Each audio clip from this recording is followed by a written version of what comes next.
This is kind of like TV. I got to wait for the online guy to go.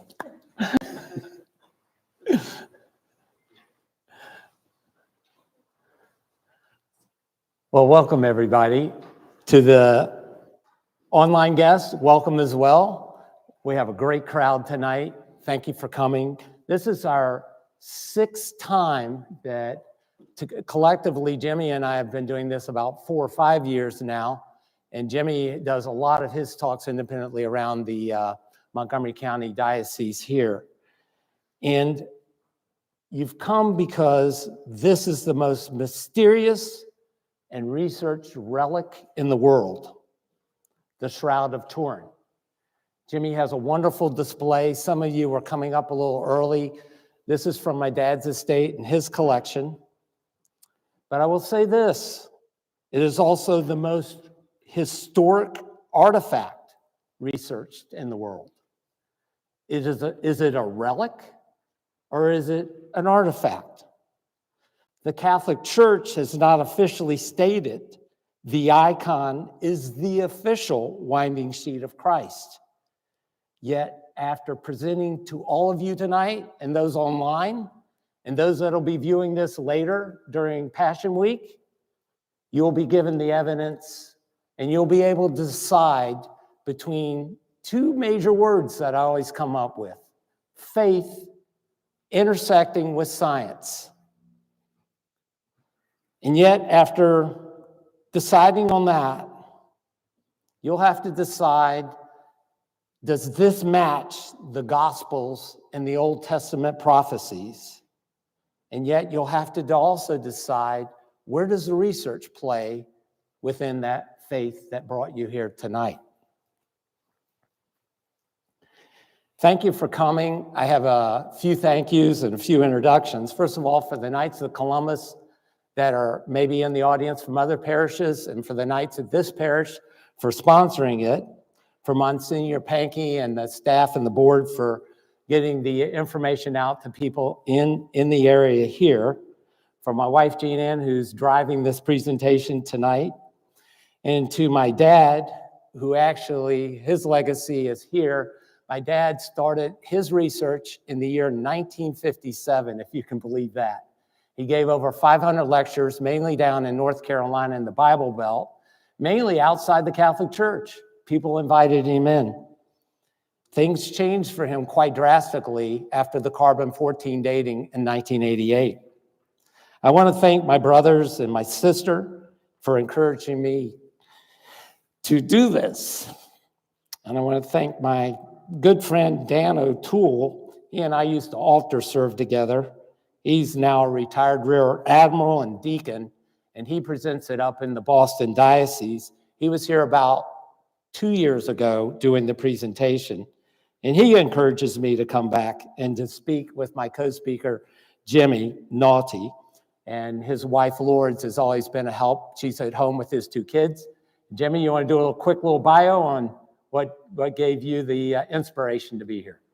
Yes, and I promise I will not bore everybody with my story. We will get into the Shroud. However, I do want to give you a little bit of a background. I had been searching for the face of Jesus ever since I was 6 years old. And in 1979, I saw a program. It was a National Geographic program. And it had that face. And it talked about the Shroud of Turin. So I watched it, and I fell in love with it. My parents were so encouraging that anytime a magazine or a book came out, and for the young folks, 1979 is ancient. There was no internet. You actually had to get books. Yep. And if you wanted to watch a TV program, you had to wait for the following Easter for it to come back on. So imagine my impatience. But my parents would encourage every time something came on for me to either watch it or to read about it. When I was in my 20s, I used to go to the Franciscan monastery in Washington, D.C. How many people are familiar with the monastery? Well, I used to go there, and I went into the gift shop, and there was a book on the Shroud. So I bought the book, and I went up and I paid for it. And the little brother that was running the store, he says to me, he says, "Oh, the Shroud of Turin." He said, "There's a brother here that actually studied the Shroud in 1978 at the Vatican." So I thought I'd really like to meet him. So I left my number, my name, and I thought, I'm waiting and waiting and waiting. So finally, when Jesus doesn't play fair, we go to his mother, right? So I went to her and I kept saying, I want this brother to call me. Remember in Cana when there was no wine? She went to him and she said, they don't have any wine. He said, what's it to me and to you? She ignored him and she said to the stewards, do it anyway. Jewish mother guilt, right? She put him on the spot. So she does that for us. And she did that for me because finally Brother Joe called. Long story short, I went to the monastery. I studied with Brother Joe for years. And before he passed away, he said to me, he said, Jim, he said, I'm going blind. I have diabetes. He said, I want to leave you all of my books. 300 books on the Shroud of Turin. Yeah. And yes, I voraciously read every one from cover to cover. I underlined and highlighted. And I went back and reread. But before he passed away, he said it was me and 3 other religious people from the U.S. invited by the Pope to study the Shroud. Brother Joe actually touched it. When I shook his hand, I thought I'd be a relic. I didn't know it doesn't work that way. But he was an encyclopedia set, and he studied under Monsignor Ricci, who had studied since the 1920s. And before Brother Joe died, he says, Jim, he says, I want to give you something. This is a thorn from the actual crown of Christ that was given to him by the Pope for studying, and I brought it tonight because it's not my thorn. It belongs to the one who wore the thorns because of all of us. So if there's anybody here that wants to touch the thorn, a medal, a rosary, or pray in front of it, it's here. As Alan so graciously said, we have displays on the table, both tables. Please come up and look at the stuff. Don't ask us. Just come up and do it and take pictures because that's what this stuff is here for. So that's my story. And I told you it would be quick. I wouldn't bore you. And if some people are asleep, we'll do some jumping jacks. But now we're going to get into this. So I don't think it'll be for the faint of heart tonight. Not tonight. I will do the intro tonight, the historic timeline as best I can. You can tell the real expert is next to me, and he will get into the wounds and the passion of Christ in the second half of the presentation tonight. And then we'll close, and then we'll open up for Q&A. So one of the things I will say that the big question remains is what happened in 1978. And we'll have a slide on that. In 1978, an American team went over to Italy to research the Shroud of Turin. And the question of this burial sheet is this. Does this burial sheet that you see up here in Jimmy's display, right here, does that represent the physics of miracles? So let's begin. The most mysterious relic, the Shroud of Turin, unveiling the true story of Christ's passion. And the next slide. So this is what I just alluded to. STIRP, the Shroud of Turin Research Project Team. It was an amazing group covering all fields of science, radiology, spectroscopy, you name it. And 2 guys right here, they were under 30 at the time, Jumper and Jackson. Was it the hand of God that they would meet at Air Force Academy? And not only are they seen here studying the Shroud, actually over in Turin, and you see this replica, and Jimmy will talk about it, but these 2 men, I think, had a significant impact, coalescing, bringing together 33 researchers. It's a fascinating story. It's in this book, Dr. Heller and My Dad's Estate. He was a Yale University researcher, and he talks a lot about Jumper and Jackson. And I'll come back to them and referencing them. But this was a pivotal year. I think in my study, Jimmy, you'll hear about modern day technology, but never has 33 researchers gathered together. Covertly, they did it, planned it for well over a year so that the public eye and the newsprint would not know that they were going over to Italy. But it was on the grand exhibit in '78 where over 5 million people, including my mom and dad, got to see the exposition of the Shroud of Turin. And the next slide. So I was thinking a lot about the presentation and having been blessed to do this so many years with Jimmy, what are the questions that come up? Was the Shroud a forgery? Meaning, was it a painting? That was really the research committee's purpose. They were going over there to prove this is an artifact. This is a painting, perhaps. That's one of the questions. In Dr. Heller's book that I just referenced from Yale University, he was just super focused on this red coloring. Could there have been a pigment red used by the artists in medieval times? No, there wasn't, actually, if you read his book. And he researched it to death. But he was something more than that. He was really the person on the team that didn't get to go to Italy, but they brought him back a thread to test and see if it was blood. Why did the image lay on top of the threads? Another question. I already alluded to it, the blood stains. Could they prove there were blood stains? More recently, this is an age-old question, even in 78. Why was the image one directional? It sits up on top of the threads. You can barely see it over here in Jimmy's replica, in his relic right here, replica. You can barely see this image, and it's one directional. What type of great artist back in 33 AD could do that? There was a recent 2018 study that I ran across that stated blood flow from crime scene bodies. So they go in, they wrap these bodies in cloths. They said the blood flow is nothing like the Shroud of Turin. So therefore it can't be it has to be a painting. Science or faith?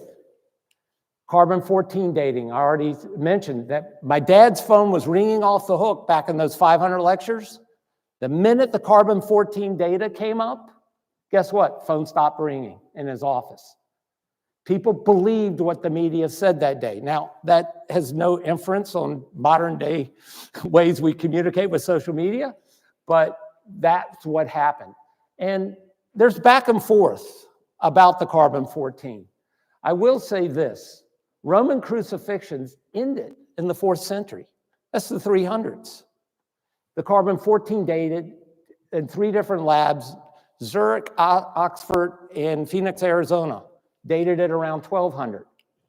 Recent studies, there was X-ray technology where cellulose fibers decompose, and they base that on time-lapse theory, and that dated it to the time of Christ, at least to around the 200s. Science, faith, there are always the challenges here. How has the image on the shroud been made? Well, you're going to have to sit tight for this presentation tonight. And why has the Catholic Church never announced the shroud as the official winding sheet of Jesus Christ? I asked myself that question. Yet it's in a reliquary, double vaulted and bulletproof glass, held in a cathedral in Turin, Italy. Who in this crowd has actually been to Italy and seen it? Hands up. We've got a few. They're in the back. It's beautiful. Okay, and the next slide. Now the story begins, at least part of it. Jesus is taken down from the cross, Luke 23:53, and taking him down, he wrapped him in a fine linen and laid him in a sepulchre that was hewn in stone, wherein never yet any man had been laid. Now, I'm always trying to think of something. John, you good to help me out, my friend? So I got a volunteer. Let's give him a little round of applause because he was nervous. And Mike and Jimmy, let's lay this out here. I had another cloth. Where did I put? Is that it? Ooh, I'm going to use this one. It'll be a little quicker. Yeah, I'll go over. You guys, if you'll lay that out on that. So we're going to show you. Yeah, we're going to show you in just a second. So you guys just spread the cloth out, and then we're going to wrap it. It would wrap John in the cloth to show you a little bit about how Jesus was laid. John, I'm going to ask you 2 simple questions. Number 1, how tall are you? 6'1". 6'1". I'll be darned, that was Jesus' height.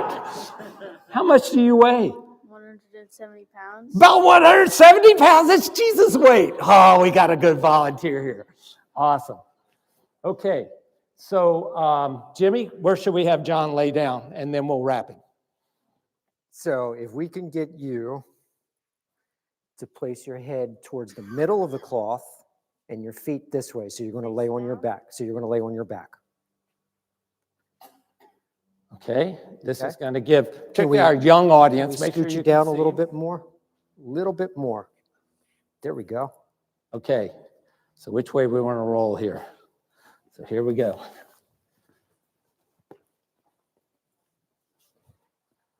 You good, John? Yep, he's doing great. So if we go to the next slide, Giovanni paints this classic. And we note that the shroud was wrapped around Jesus. So we see front and we see back. John, we're going to let you out, my friend. Now, this piece of fabric is not, John, let's give him a hand. He was nervous. That's it. You're good. Told you it'd be easy. Jimmy brought an actual size of the shroud. If you pick this one up, this will give you an idea of the weight. It's not, we're going to go through the details in just a second, but it'll give you an idea of size, etc. Now, if they fold it in half and then over and over and over, I'm going to set this right here. If they fold the shroud in half and then over 4 times, that's called tetradiplon. So it was folded that way, particularly in the way the historians traced the timeline of the shroud throughout the Palestinian area. And we'll go to the next slide. So this is what the material really was. It was the cloth that Jimmy has over there is about 14.3 exact by 3.7. He was just given that by someone that studied the shroud and is a good friend of his, become a good friend. It was a herringbone weave. It was a valuable material, and the image basically sits up on the threads. How can that be? And it was of high quality and expensive, and we know Joseph of Arimathea was a man of prominent of some wealth, and it bears these faint images. This replica over here shows it so well, and it shows the scourging and crucifixion marks of a dead man. And the next slide. And we get what John was so kind to do, come up and be our example tonight. John, I have a little gift for you afterwards too. But we see head to head. You remember how it folded over John's head there right in front of us in the altar? And we see a man here, and we see the double image, and we see as well these prominent burn marks. So when I said tetradiplon, we know that it was folded in 4s. 1, 2, 3, 4. These burn marks were from 1532 fire in Chambéry, France. And the next slide. And up close, take some pictures with this replica to set your Passion Week that Jimmy brought in and was so kind to set up tonight. But you can see the image of a man that was brutalized, crucified.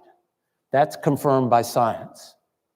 And we see the front, and we see the back, and we see these stripes that Jimmy will go over tonight, and we see some really bloody spots on the back of the forehead as well. We see this trickle right here. We see a face that's disfigured and harmed. And the next slide. Now, I'm going to get, you came in, I think people were kind enough to give you that colored sheet. That was the timelines. First time I've handed that out. I've always struggled with this. I was like, how'd the Shroud dad get to Turin, Italy? I'll repeat this slide, but basically if we start where Jesus was crucified, historically in Jerusalem, up to Edessa, Constantinople, both modern-day Turkey, across the Mediterranean, up into France, down to Chambéry, and over into Turin, Italy. And we'll go to the next slide. I'll come back to this slide. Here's the folding. So and this is important because the face of Jesus generally was exposed. And just a quick thing, and I'll stay on the timeline here in the next few slides. From 33 to about 50 AD, something happened, and these are 2 prominent researchers, Wilson and Scavone, and they've done really good work in this. And we'll also show you where some of the dates might be a little bit more of a challenge. But this is important to know how the cloth was folded. And in 33 AD, after Jesus died, King Abgar, and we'll go to the next slide, got this image not made by human hands. And what happened was King Abgar of Edessa fell ill, and he heard about the healer Jesus down in Jerusalem. So he sent a messenger down to the apostles. He didn't know that he had been crucified. But they sent him back this cloth with this image on it. And it became known as the image of Edessa. And you know where I'm headed with that. So historically, we know sometime after the crucifixion of Christ, it got to Edessa. There are other artifacts, writings, Gospel of Hebrews, St. Athanasius, Evagrius, Scholastius, and there was also, I think, a Hungarian document, I believe in the 1990s, that was discovered that was dated around 544. And the next slide. So now some artifacts. So what I'm doing here on the timeline on your color sheet is just picking my spots as we go around that timeline.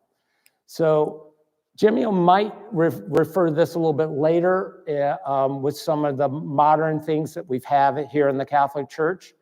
But there's congruent points where you do overlapping of Jesus's face on the shroud with other images of art that appeared during the time frame that we're trying to trace. How did the shroud get from Jerusalem over to Turin? And the Justinian coin was minted between 1692 and 1695. You can see that this coin had the owlish eyes, the long hair. It looks like almost something behind the head there, could be the crucifix, whatever they were trying to do. The congruent points far exceed, Jimmy, I'm gonna switch pointers with you here in a sec. Yeah, see where we put it when you can find it. Oh, But here we go, I'm back I up. lose things, folks, so Yeah. just bear with me. This one's a little more. Yep, thank you. So 188 points, far above legal standards for congruent points and data. This is 565 years earlier than the 1200s where the carbon-14 data was. Somebody saw some image on a cloth. And the next slide. Here, Christ Pantocrator is a very classic picture that you see in some of the churches over in Italy. And this one has 140 points. So somebody was painting a face that they recognized on a cloth. Could have been obviously from the image of Edessa. And the next slide. So most historians will say that the image of Edessa is the shroud. And what happened after 944? They tracked the shroud moving to Constantinople, which is today modern day Istanbul. And there's a homily there by Archdeacon Gregory. And when it got into Constantinople, there was a knight. His name was Robert de Clary. And every Friday night, they said there was an exposition of the shroud there. And that was well documented by Scavone and Wilson as well. So now we're up to Constantinople, left Edessa 944, up to Constantinople, and let's see where we go from there. Well, there are two prominent families, the Descharny family and the Savoy family. It's just a lot of history here, but if we go from Constantinople across the Mediterranean into France, it was due to the Fourth Crusade. And we know that a lot of relics in Constantinople were stolen. So we assume at this point it got stolen. And when it got up to France, we found that there were two knights that were able to be identified, De la Roche and de Charny. The daughter of De la Roche married a de Charny male, and so therefore the de Charny family came in possession of it. And that was until 1453, where the de Charny family turned it over to the Savoy family. And it was in 1983 that the last existing member of the Savoy family, King Umberto II, bequeathed the shroud to Pope John Paul II. So let's go back to the map and we'll wrap up this timeline. No, next slide. I duplicated it for you. It made it easy. So here we go. Jesus is crucified. King Abgar is ill. He gets it. It's in Edessa till they become from Christian more pagan. They get it out of there due to the spoils of war. Up to Constantinople. We have documentation with the exhibits on Friday evening with Robert de Clary. We know that the Fourth Crusade, this is where it gets a little fuzzy, but it ends up being identified up in Lorraine, where the two families, de la Roche and de Charny, have it, and it exchanges to the Charny family. It's outside Chambéry, France. There's documentation it's bequeathed in 1453 to the Savoy family. They have ownership right in France and also in Turin. It was the last member, Umberto, that gave it to John Paul II in 1983. The fire was in 1532 in Chambéry in the cathedral there, a miracle that the Shroud, and we'll talk about that in another slide. Okay, and the next slide. Well, that got it a little bit of history, but the story really took an interesting twist of how do we get all these pictures of the Shroud of Turin? And there was the Pope basically requested an amateur lawyer and photographer by the name of Segundo Pia, 1898. And so he had his box camera, he had a silver oxide glass negative, and he took a picture. If you'll go to the next picture, next slide. He took a picture of this, which looks a lot like what Jimmy said up here, doesn't it? That's what he took a picture of. Good luck, right? And the next slide, that's what he saw. He was shaking in his boots. I mean, he thought he had a miracle. I would have thought I had a miracle. The negative became the positive. And Jimmy will be going over the wounds of Christ tonight explicitly. And this is what Secunda Pia saw. And the next slide. I'm going to turn it over to Jimmy to describe the importance. It's a little bit of a digression, but important. Jeannie, can we go back to the... So this image that we see, the image is the image of a positive that was left as a negative, that when you take a picture of it, it becomes a positive. How many people have I lost so far? Right? This is something that only God could do. And Secundo Pia found that out, like Alan said, in 1898. But what we see in this positive image is the image of a face. We can see that it's the image of a man with long hair, beard, and mustache. Everybody that has examined this, from medical doctors to pathologists, crime scene investigators, people from NASA and the Air Force, have all said that at one time, this was actually a very handsome face. And they said that he had exceptionally beautiful features. It reminds me of the Virgin Mary when she appeared to Saint Bridget of Sweden. And she said of my son, you cannot behold because he's now in heaven. But know that when he was on earth, my son was tall and he was lean, and his hair was parted in the middle.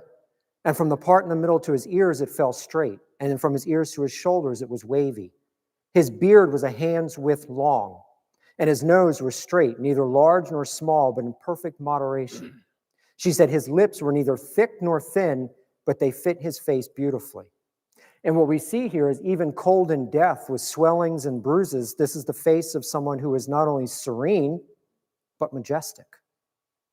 What they discovered on this was, as Alan said, they measured the height of the man to be between 6 foot and 6'1", and 175 to 180 pounds. And they said that he was well muscled and well built, accustomed to hard labor. He was a carpenter.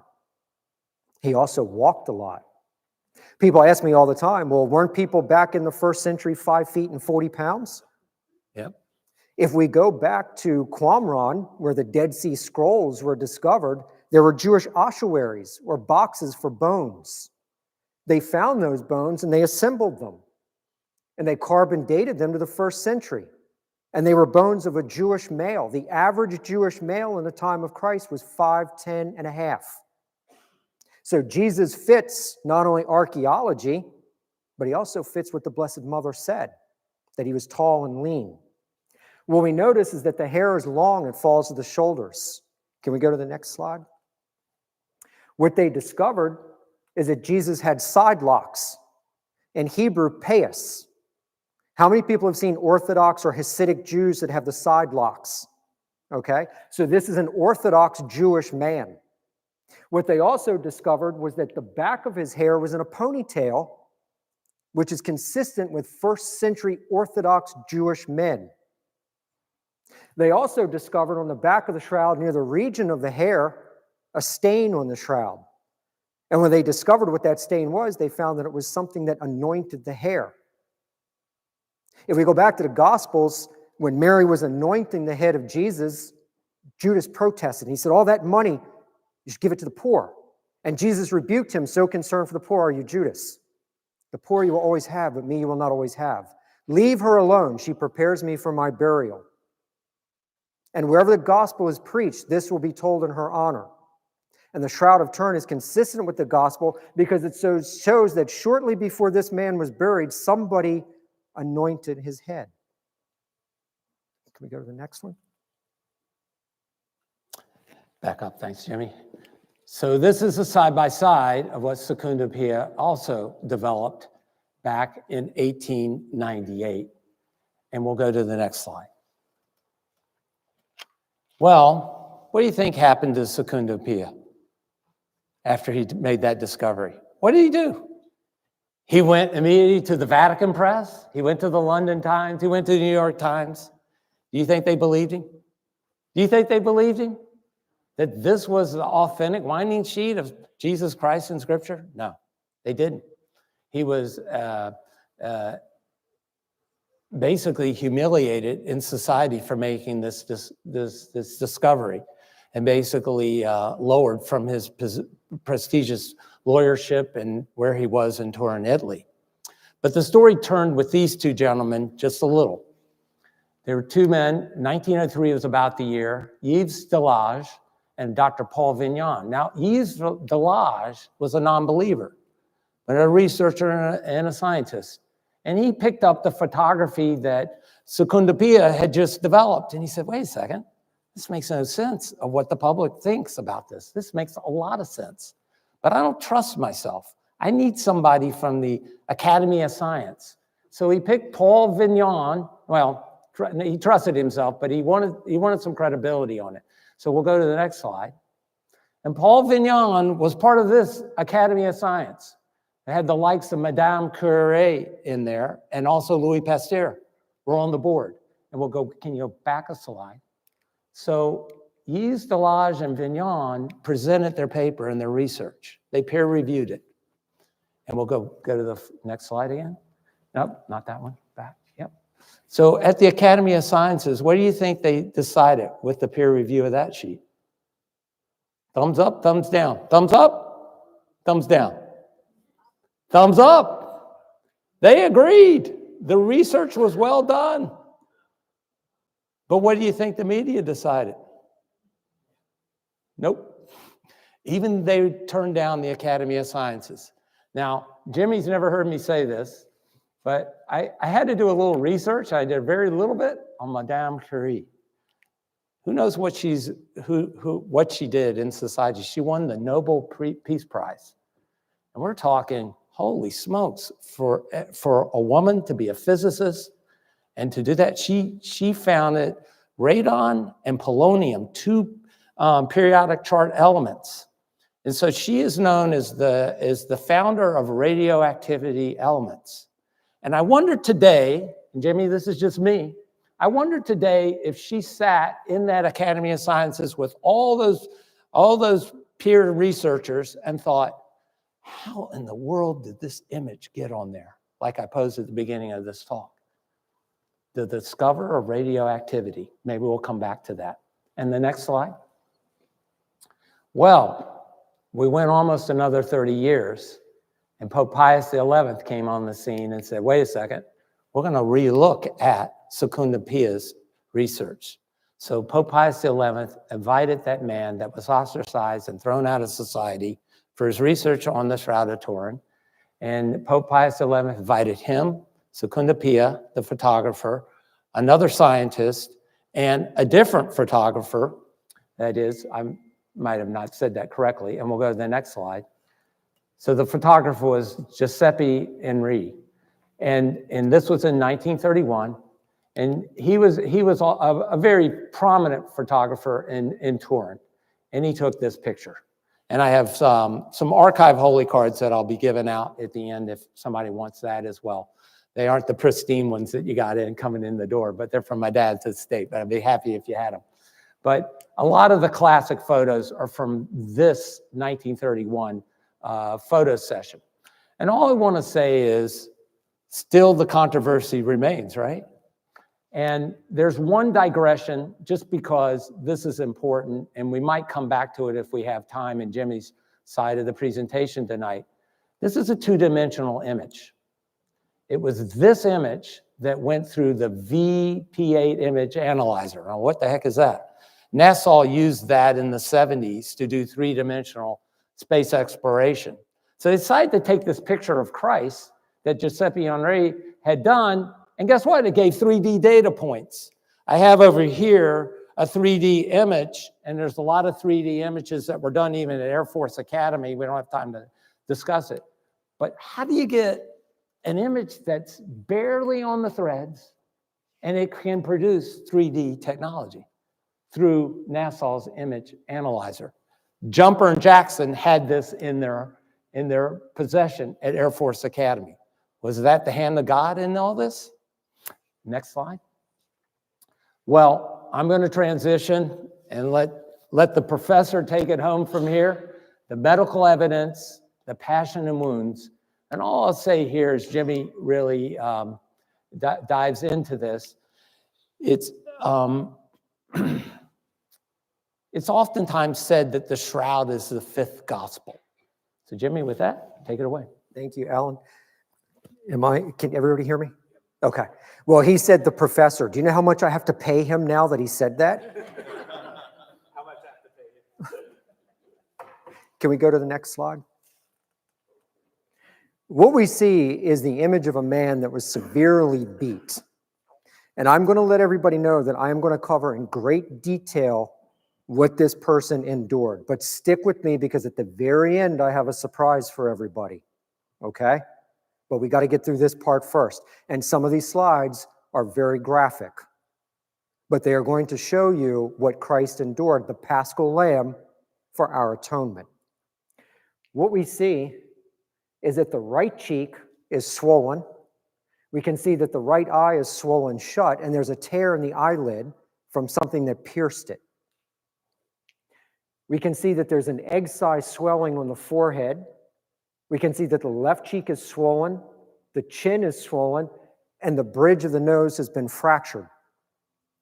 The nose is cartilage, so it is still consistent with not a bone shall be broken. Imagine the copious amounts of blood that would run from the nose from being fractured. What we also see is that the man's beard is fuller on the left, but it's a lot more sparse on the right. And that means that somebody has ripped that part of the beard out. It's consistent with what is written, I did not hide my face from those who buffet or slap, and I did not hide my cheeks from those who plucked out my beard. And we can see that the right side of the man's beard is missing. I want everybody to think about that for a minute, what it feels like, especially for men, when we shave and we have a dull razor and it kind of pulls that hair. Imagine somebody purposely pulling that out. He was led like a lamb to the slaughter and opened not his mouth. We can also see a triangular shaped wound under the cheek. It goes across the tip of the nose. We can see a wound on the left cheek. This is consistent with somebody coming up next to him and taking a stick and smashing him in the face. It's 1.75 inches in diameter. Can we go to the next one? This is an unknown wound that just came out about 6 months ago. What they discovered was that there was a massive amount of bleeding on the upper lip. When they took a magnifying glass and they blew it up, far more powerful than anything that we have, they noticed there's a word. It says rex, R-E-X. This is Latin for king. And it's believed that somebody took a stick or a sharp object and carved the word rex into the man's upper lip. They branded him king. We're going to see that word rex a little later on in the presentation. But I want everybody to imagine having somebody take something sharp and branding you by carving it into your living flesh. My mission is to bring to you the truth of the passion of Jesus, so that on Good Friday, which is coming up quickly, when we come to our Lord on Good Friday, we will know the perfect atonement that he made for us in his blood, that's enacted every day on every altar. This is a realistic image of what the face of Jesus would look like with those severe beatings. We can see the fracture of the nose. We can see the swellings of the cheek and the eye. We can see this egg-shaped swelling on the forehead, the chin. We can see the tremendous amount of blood from the nose, and we can see this massive blood wound of having been branded king. Can we go to the next one? Scourging was a preliminary to every Roman crucifixion. The only difference is as prisoners were being led to execution, they were scourged. Jesus was scourged prior to this because Pilate wanted to have him released. But the crowd insisted, we want Barabbas, crucify him. So Jesus was given a full flogging, which means we can see the man on the shroud was completely naked and was scourged from neck to ankles. If we can go back real quickly, the night before in the Garden of Gethsemane, it says that he sweat blood. This is a real medical phenomenon. It's called hematidrosis. And it's something that happens to people when they're under extreme or violent stress. The blood vessels swell into the sweat glands, so you sweat blood. But what happens is it raises the nerves to the skin, and it makes your skin more sensitive or painful. So the kiss of Judas was a painful kiss. We know that the man had his hands tied above his head when he was scourged because there's no wounds or marks of wounds on the forearms, the face, or the head. But everything else from the neck to the ankles, including the genitals, were beat. I told you it's going to be graphic, but this is our Lord. How many times in history have men wanted to be gods? But only one God wanted to be a man. He was taken to a tall pillar, and he was stripped of all of his clothes. And the Virgin Mary confirms this again with St. Bridget when she says, I beheld my son standing as he was when he was first born. And they tied him to a pillar. And at the first lash, I fell as if I were dead. And when I came to, I beheld my son naked and covered in wounds and blood. And out of shame of his nakedness, he would not even look at me. This is the humility in which Christ suffers his wounds. What we see here, and what we discovered recently on the shroud, is that the back of the man's legs, or his calves, were beat with what's known as a Roman virgate. It's a flexible wooden stick that has a handle. All the wounds in the Shroud of Turin are higher on the right and lower on the left. And what this indicates to us is that there were two people called lictors standing behind him, beating him. Remember the hematidrosis? If somebody hits us with a stick, it's going to hurt. But somebody that went through hematidrosis, it's going to be 10 times worse. The wounds on the right are higher than they are on the left, meaning that the person standing behind him was taller than his companion on the left. No medieval forger is going to think to do this for it to be discovered 2,000 years later. They would come up behind him and they would hit the calves. Another would come up and they would hit the calves. When this game was done, they moved on to the Roman flagrum. Josephus was a Jewish historian who lived in the first century, and he wrote several papers that we have from antiquity. He talks about the horrible flagrum used by the Romans. It was a wooden handle that had 2 or 3 leather straps, and this is a replica. At the end of those leather straps were balls of lead, like dumbbells, and a little higher up were sheep knuckle bone. The sheep knuckle bone would tear or furrow the skin. By his stripes we're healed. But the dumbbell-shaped balls of lead would cause contusions or hematomas about 1 inch long. As he was repeatedly hit, those hematomas would burst and they would stream blood. What is the effect of this? One is it raises the temperature.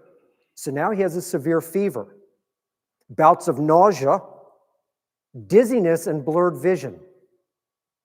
Not to mention that now he has these open wounds, bleeding profusely and sweating profusely. If we go to the next slide, this is the back of the man on the shroud. And we can see these wounds are consistent with the Roman flagrum. There's approximately 220 of these wounds front and back from the neck to the ankles. No body part was spared with the exception of the forearms because his hands were over his head, and his face and his head. This is a realistic image of what those scourge wounds would look like. This is the graphicness of what this man endured. We can see the dumbbell-shaped wounds from the flagrum, and we can see these tails from the sheep knuckle bone.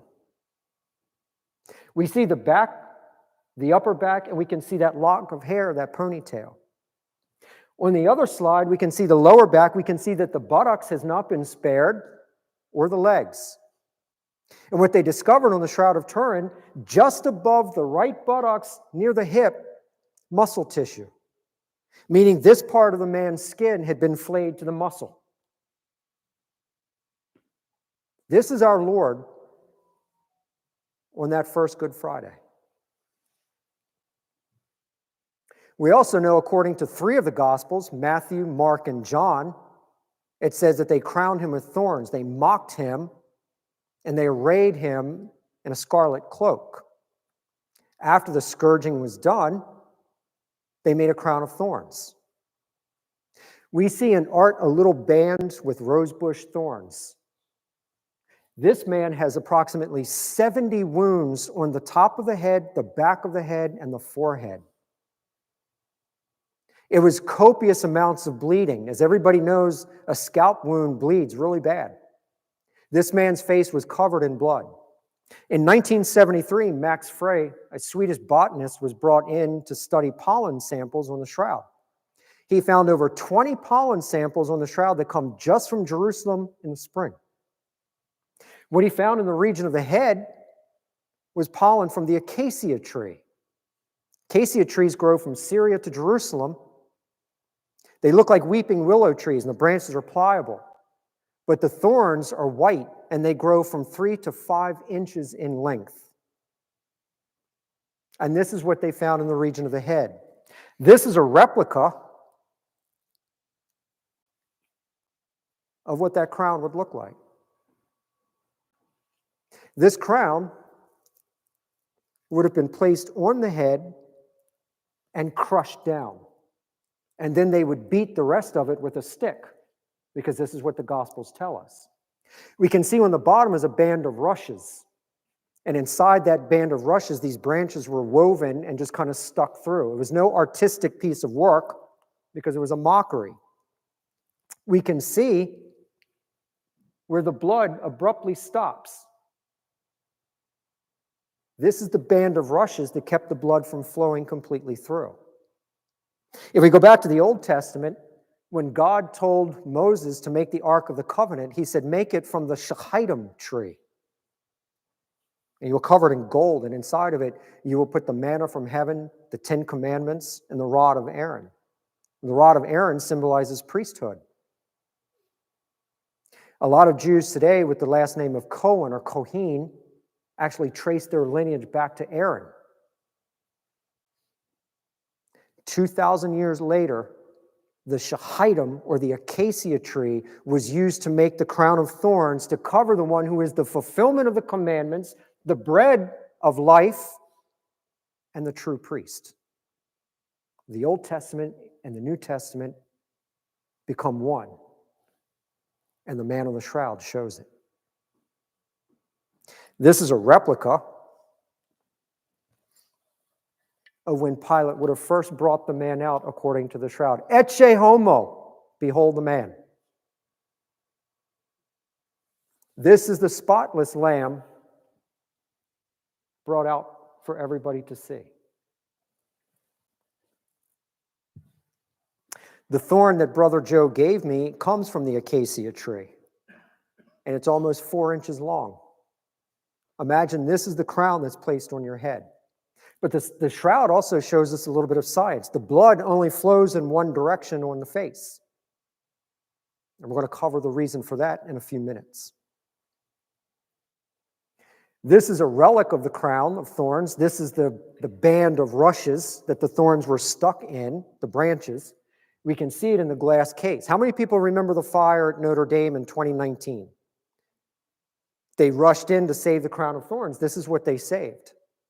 When it's outside of the glass case, we can see this band of rushes. St. Helena found this with the other relics. She took the branches out and she broke off the thorns and distributed them all through Europe, Rome, Jerusalem.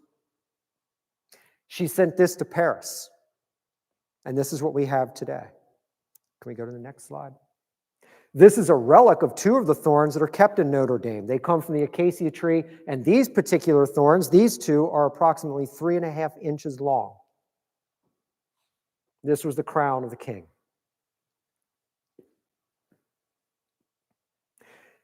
Reflex contraction. How many people know what reflex contraction is? Reflex contraction is something that you do when you know you're about to be hit or when you feel pain. What happens is you kind of flinch and you raise your eyebrows. What happened was that the man on the shroud raised his eyebrows and the furrows in his forehead collected blood. And that blood dripped in the form of a number 3. Medical doctors have said that there's venous blood and arterial blood, which means thorns had to be long enough to pierce the arteries. But this number 3 was signed by God in his own blood. Father, Son, Holy Spirit. Jesus, Mary, and Joseph. There were 3 crucified that day. He rose on the 3rd day. There were 3 languages on the sign above his head, Hebrew, Greek, and Latin. He raised 3 sets of people from the dead in his lifetime, Jairus' daughter, the boy from Nain, and Lazarus. And with that same number 3, God signed it with his own blood on the man on the shroud. I'm going to talk very briefly about Roman crucifixions, what they were and what they were not. What we see is a crucifix that looks like this in churches. This plus sign was called a crux amica, and it was not invented until almost 200 years after Jesus. This is what we see in tradition. The actual cross would have been a capital T, a tau. They were low to the ground. A lot of times when people died on them, their bodies were left to rot. The soldiers would just knock the bones off. Wherever the bones were, that was their burial. Except in Jerusalem, the Romans would take the prisoners down and throw them in a common grave because the Jews didn't want the city defiled. But nonetheless, these crosses were low. The upright beam, or the stipes, was always left permanently in the ground. Josephus, the Jewish historian, tells us the Romans crucified people in various positions, but always on a tau.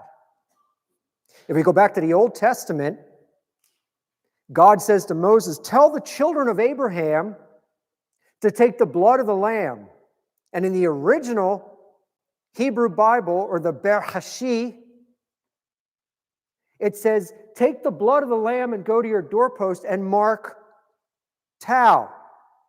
And when the angel sees it, he will pass over you. 2,000 years later, the spotless lamb was crucified on the tau. Again, the Old Testament is the New Testament, confirmed by the man on the shroud. These beams of wood were not like what we get from Home Depot. They were not shaved, they were not cleaned, they were weather beaten, they were gray, and they were used over and over and over, which means they had other people's body fluids and blood on them. People in first century didn't need a description. When all four Gospels say they took him out and crucified him. They knew what it was. It was like if we write something about the electric chair and 2,000 years later people find it, they're going to say a chair that lights people up. I'm not understanding this. It was the same thing in those days. They didn't need a description. But in God's infinite mercy, He left us a picture book of that passion. The greatest relics that we have are His words from the Gospels. But the next greatest relic that He gave us is a picture book of His own Son's death and resurrection. We know that the prisoners only carried the cross beam to the place of execution. If you were crucified by a Roman, you were nailed to the cross. You were not tied like we see in art. In 1968, in Gavit Matar, Israel, the first crucifixion victim ever found was excavated again in a Jewish cemetery in an ossuary. They carbon dated it, and they found that he was around 20 years after Jesus. So that puts him in the 50s AD when he was crucified. They found the nail still in his feet. And in near the radial of his arm, they found iron residue. This was the first time we had discovered a man nailed to a cross other than what we read in the Gospels. Can we go to the next slide? Jesus of Nazareth. It's a beautiful movie. It was made in 1977, and Franco Zeffirelli was a historian. He was the first person on film to show how Christ would have actually carried his cross. We think Jesus carried the whole cross. No Roman ever did that. How many people have been to the Via Dolorosa? The streets are narrow. You can't get a whole cross through the streets. Not to mention the fact that an entire cross would have been 250 to 300 pounds. A strong man couldn't drag it, let alone the man that was dehydrated, bleeding and sweating profusely, and had suffered hematidrosis. What I have here is a replica of a crossbeam. It's about 6 feet long, which is about what Christ would have carried. What we know is that this beam that Christ carried would have been somewhere from 75 to 100 pounds. The person would carry this, they would be placed on the ground, their hands nailed, and then they would be lifted up. There's a mortise hole, and they would be set on the top of an upright beam on a notch, forming a perfect capital T. Jesus tells us this when he says, "When I be lifted up, I will draw all men to myself." So he was telling us the manner in which he would be lifted and set on top of that upright beam. The way that he would have carried it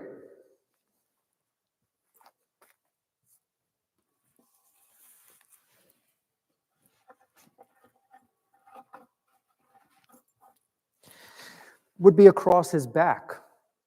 His hands would be tied to the beam. This end of the beam would be tied to the prisoners in front, like handcuffs. The opposite end of the beam would be tied to his left ankle. Now they can neither swing the beam to hit a soldier, and they can't escape. As the other two are being scourged, which is the preliminary to execution, Jesus in the back is going to get the worst of it. As they're writhing in pain, and Jesus is bent over carrying this crossbeam, it's going to pull this rope, and he's going to go down left knee, right knee, and face first. There is nothing to brace his fall. So each time he falls, he's going to fall on an already fractured nose and constantly fall on his knees. Let this be what we see on Stations of the Cross. A man who's falling on his way to execution.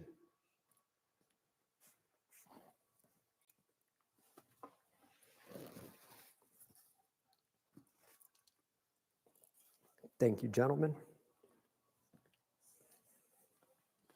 Can we go to the next slide? Monsignor Ricci did a drawing of how the three prisoners would have been led to Golgotha. And as we can see, the end of each beam is tied to their ankle. The end of the opposite beam is tied to each prisoner. After the resurrection, Jesus says to Peter, when you are young, you go where you want to go, but when you are old, another one will stretch out your arms and gird you and lead you to where you do not want to go. John says, thus he was saying the manner in which Peter would die. Stretch out your arms and gird you to where you do not want to go. Can we go to the next slide? This is the image of the back of the man in the shroud. Inside this blue oval, we can see the shoulder blades. There's excoriations and chafing. It's high on the right and low on the left, meaning that that beam was diagonal. On the right shoulder, it's 5 by 7 inches and it's round. On the left shoulder, it's 5 by 7 inches and it's rectangular. So this was an irregularly shaped beam of wood that was tied across the man's back. We can see that the wounds have not been altered because there was a buffer. What that means is we go back to the Gospels. It says that they took the cloak off of him and put his own clothes back on and led him out. Because of wearing his robe, it just shows the excoriations without obliterating the scourge wounds. Can we go to the next one? This is the actual crossbeam of the good thief. It's kept in Santa Croce. It was discovered by St. Helena. It's 6 feet long, and the rest of it is rotted away except for the front of it. So this gives us an indication of the type of irregular type of beam that Christ would have carried to his execution. Can we go to the next one? How many people have heard of the tunic of Argenteuil? The tunic of Argenteuil was also discovered by St. Helena, and it's believed to be the tunic of Jesus. It fit a man who was about 6 feet tall from shoulders to ankles, and it was the color of wine. It was made of wool, and it was the same as a shroud. It was a herringbone weave, meaning again, it was a Jewish robe on a Jewish loom. And it was the color of wine. Where do we see wine again? He turns water into wine, and he turns wine into his blood. So his own garment symbolized his blood. This is what we have left of that tunic. But what they discovered was that the back of that tunic has massive stains on it. And when they discovered what those stains were, they found that it was male human blood, AB positive, same as the Shroud of Turin. When they took that garment and superimposed it over the shroud, they found that every single stain matched a wound on the man's back, which indicates that the man in the shroud owned this garment. It was a garment that they cast lots for, and it was woven in one piece. Let us not tear it. Can we go to the next one? This is wool. This is dyer's matter. This is exactly what they do in Israel to this day. It's the same wool and it's the same type of dye as a tunic of Argenteuil. So what they did 2,000 years ago, they still do today, which shows that this tunic is Jewish, and it belonged to a Jewish person, and it was made in a Jewish nation. We see dirt evidence on the knees. We can see dirt evidence on the tip of the nose, the chin, and the forehead. Why is this important? It's very important because the dirt is called travertine aragonite, and it's only found in Jerusalem. It's the component of dirt from Jerusalem. So a medieval forger would have to go to Jerusalem, scoop up dirt, strategically place it on parts of the shroud to say, ha, they're going to discover this in the 20th century when they have technology. Right? When I say it out loud, it makes zero sense, right? Which means that this man and this cloth was in Jerusalem. What they also discovered is that the right arm is lower than the left arm, and the elbow is severely bent. They discovered that this man was suffering from a shoulder dislocation. In the 1300s, St. Bernard asked our Lord, "What was your most grievous wound unrecorded by men?" Jesus appeared to him after some time of praying, which Jesus does, right? He eventually comes to us and gives us the answer.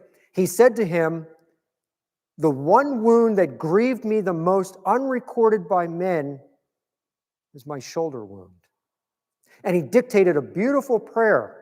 Whoever honors the holy shoulder wound, Jesus said, "I will blot out your venial sins, and I will not remember your mortal ones." Devote yourselves to the holy shoulder wound, because God gives us mercy and grace. Pope John Paul II, before he was Pope, went to visit Padre Pio. And he asked Padre Pio the same question: what hurt the most, your hands, your feet, your side? Padre Pio went like this and called him in his room. And he said to him, "The wound that no one knows about, my shoulder." And he took off his habit and he showed him a massive blood stain on his undershirt. First St. Bernard, and then 1,000 some years later, we discover the man on the shroud had a shoulder dislocation. Padre Pio in the 1960s talked about it, and 50 years later, the man on the shroud also has this same shoulder wound. What is a shoulder dislocation? When you're doing Stations of the Cross, first, second, third fall, especially on Good Friday, I want you to remember the Paschal Lamb that was led to his death. When that crossbeam fell, it ripped his teres major, minor, the rhomboids, the latissimus dorsi, his delt, and his pec. It caused the muscles in his neck to spasm, and it caused a paralysis on the right side of his face. Jesus could no longer turn his head to the left, which is why we see the bloodstains run in one direction. He could no longer turn his head. Our Lord picked himself up from that last fall when Simon of Cyrene took that board, and this, walking to Golgotha, is our Lord. With that shoulder dislocated and no longer able to turn, this is how he walks to Golgotha. Let that be seared into your hearts and your minds when you're doing Stations that first, second, third fall. This is the Lamb of God who takes away the sins of the world.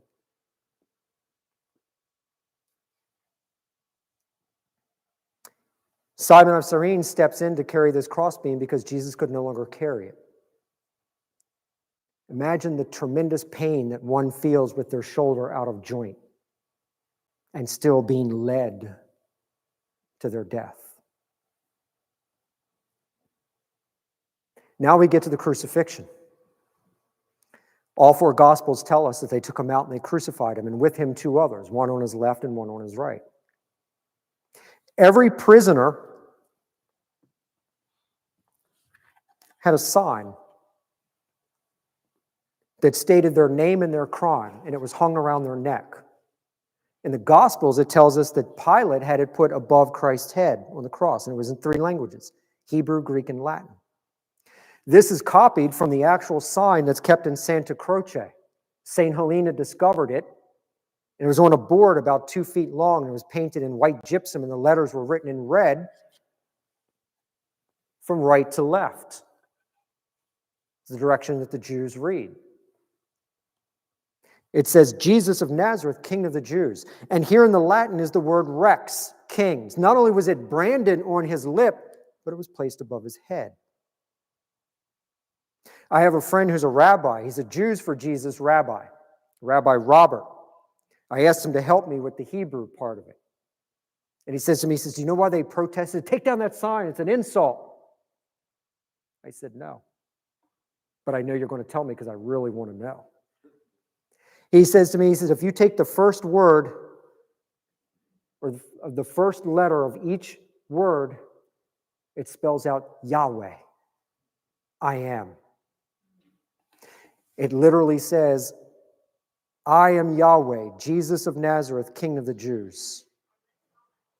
And curiously, all that's left of the board today, if you go to Santa Croce, the rest of it is rotted away.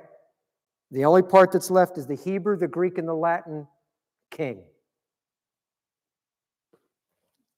Now they led him out. They crucified him. I have a replica of a Roman nail that would have been driven into the living flesh. They first stripped him of his clothes. We know in tradition, Jesus is shown carrying the cross and being crucified with the crown of thorns. According to the Shroud, we know that that crown of thorns had been removed when they put his own clothes back on. And he was not wearing that crown when he carried the cross, and he was not wearing that crown when he was crucified. Because we see that egg-sized swelling on the forehead when he fell. If he was wearing this crown, it would have ripped up his forehead. They also had to put his robe on. They didn't want to tear it. And we're going to get into another reason why, besides not being able to turn his head, that blood only flowed in one direction, just on his face. We're going to get into that in a minute. But they laid him on the ground, and they nailed him, and then they backed him up to that upright beam, and they hoisted it up and made the capital T. Then they nailed his feet. We can see in this circle the wounds in the wrist. Well, people say all the time in the Gospels at the resurrection, he says to Thomas, come here, put your finger into the hole of my hand and your hand into my side and be believing. Blessed are those who believe and have not seen. We have to remember Jesus didn't speak English. He spoke Aramaic. And in Aramaic, there is no word for wrist. Like the play on words we have today. When somebody's arrested, they're put in handcuffs. We don't cuff their hands, we cuff their wrists. Dr. Pierre Barbet was a French surgeon. In the 1930s, he was infatuated with the shroud. So he took cadavers and crucified them. And what he found was if he took a nail and drove it through the palm of the hand, it was 220 pounds of pressure on each arm. The hand would rip, the cadaver would fall off. But when he studied the shroud, he noticed that it was in the wrist. So he took the nail and he would drive it through the wrist into what's called destot space. There's 4 bones that form a circle. And when he drove those nails through destot space, 220 pounds of pressure, the person could hang. We're looking at a man the size of Jesus, 6 foot and 180 pounds. He had to be secured on that beam. And through the wrist shows it. This is medically and anatomically correct.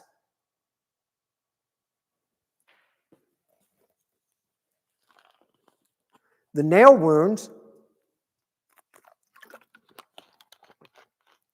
sorry folks, I need to get a drink because the devil wants to try to make me choke so I can't get the words out.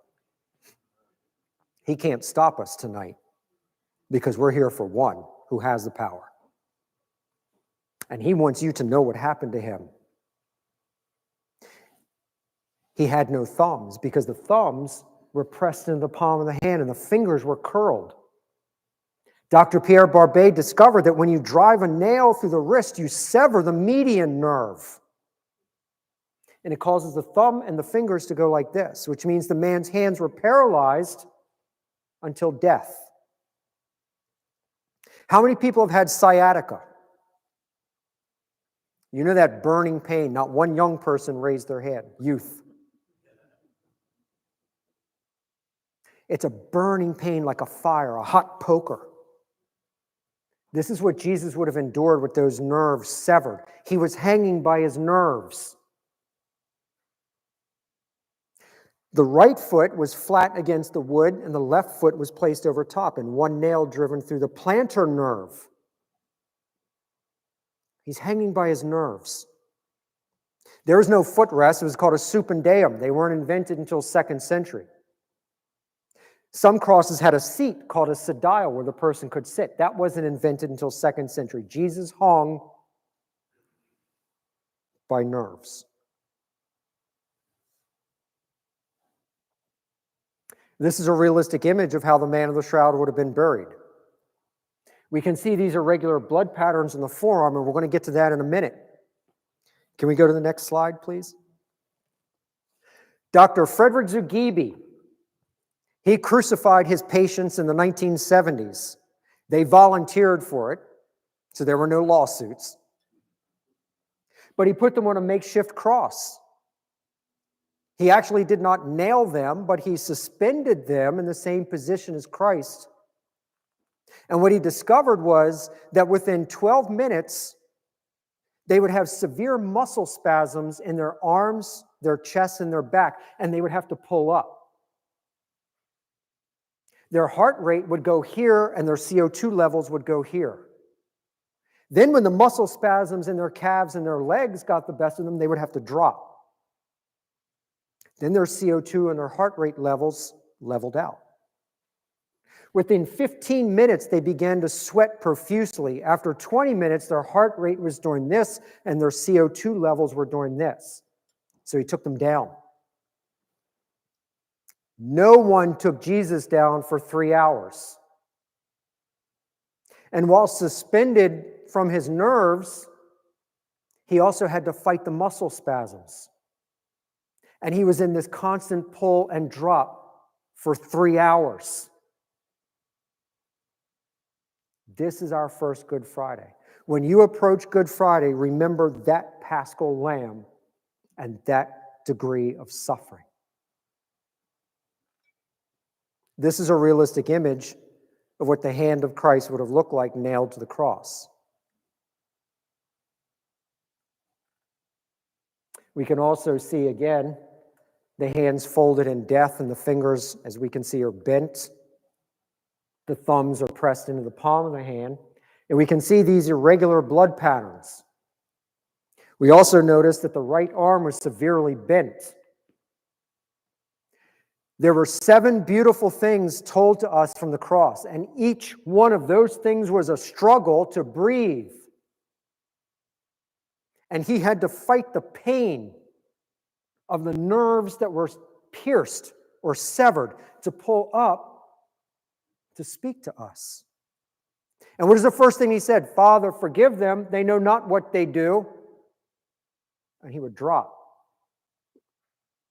And then he would pull up again. Today you will be with me in paradise. And he would drop. And then he would pull up when he saw his mother. Woman, behold your son. John, behold your mother. He struggled to leave his mother to us.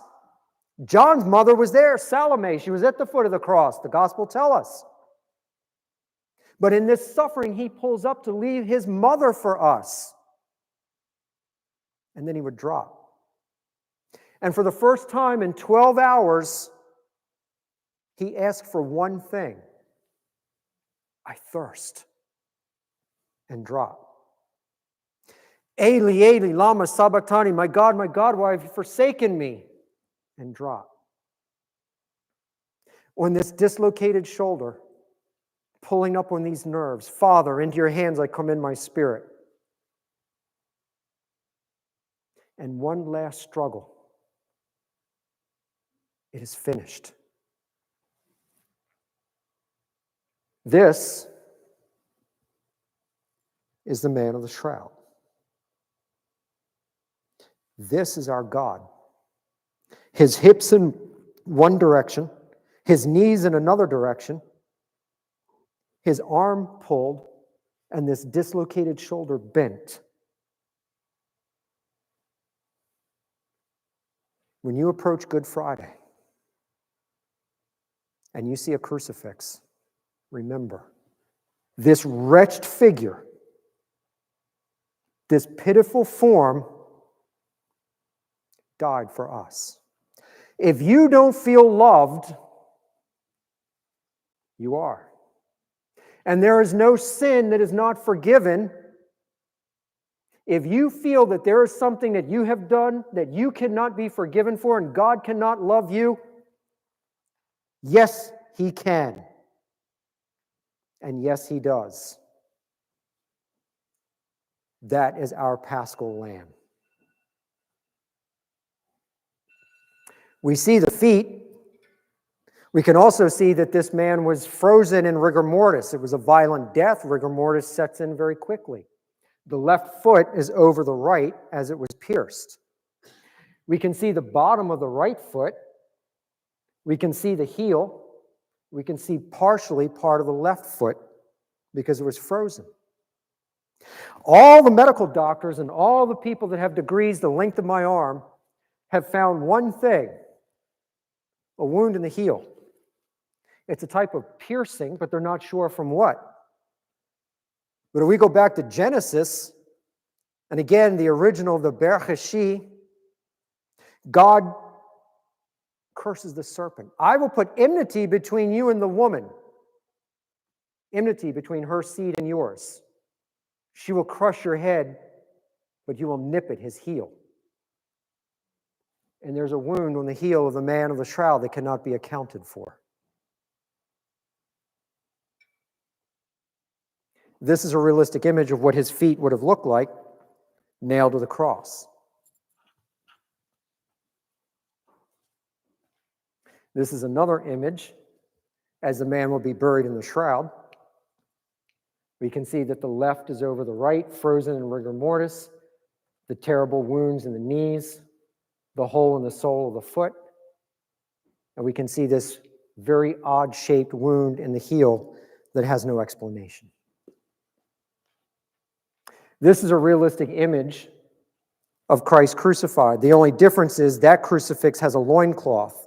Christ would not have had a loincloth because all of his clothes were removed. And remember, a man whose wounds had adhered to his robe. A man with a shoulder dislocation. And when they got to the place of execution, it says they stripped him of his clothes. They would have wrenched that arm and pulled that robe off, opening every wound again that had coagulated to that material.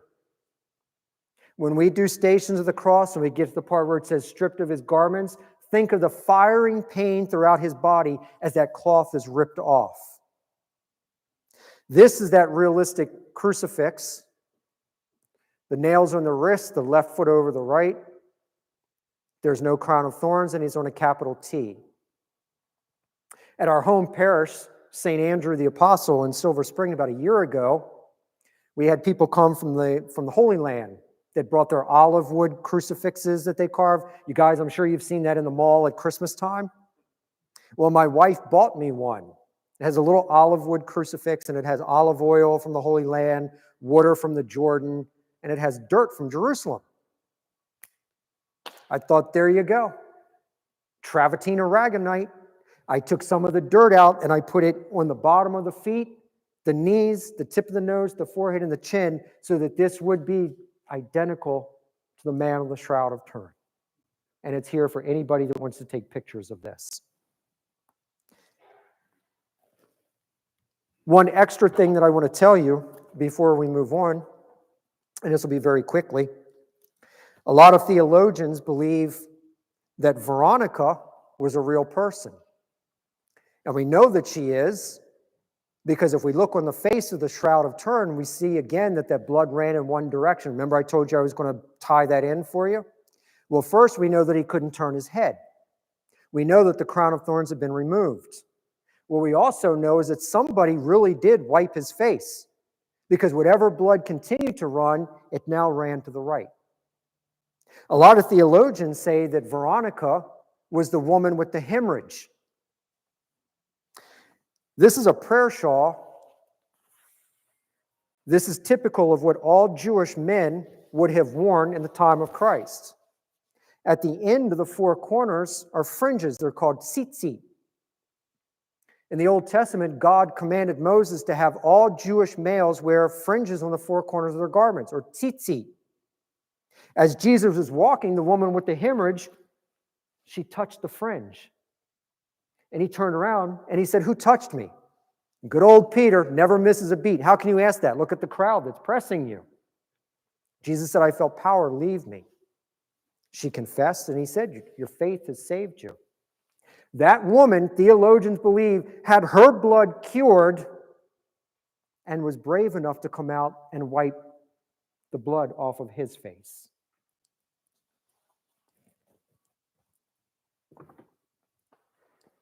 We see the side wound. We can see that the man of the shroud was suffering from a side wound.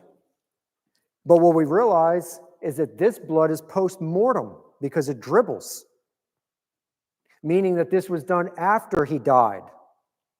In the gospel, John tells us that blood and water came out. They broke the legs of the two thieves, right? So they couldn't pull up, so they suffocate and die.